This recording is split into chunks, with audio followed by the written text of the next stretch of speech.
Un soleil de plomb. Plusieurs semaines sans pratiquement aucune goutte de pluie. Le maïs a beau être une plante tropicale, il souffre de cette chaleur caniculaire. Les épis de cet agriculteur sèchent littéralement sur pied.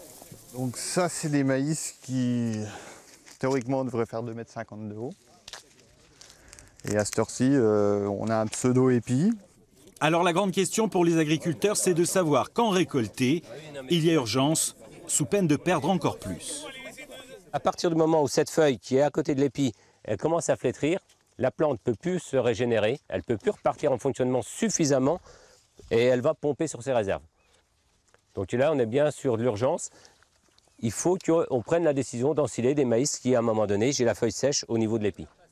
Récolter dès maintenant ce maïs d'ensilage, avec presque un mois d'avance, une décision qu'il faudra vraisemblablement prendre. L'enjeu pour toute une filière, c'est de pouvoir nourrir ses bêtes à moindre coût durant la période hivernale. Mais l'hiver, pour beaucoup, a déjà commencé. On tape déjà dans le stock hivernal.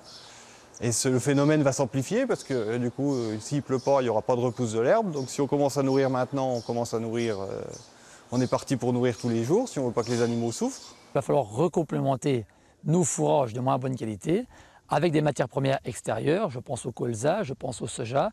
Et la flambée des cours en ce moment est en train de se faire depuis la fin des moissons, ce qui va forcément impacter nos trésoreries.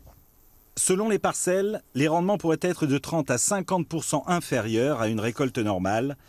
Après 2 années déjà difficiles, la sécheresse pourrait donc être un nouveau coup dur pour les agriculteurs.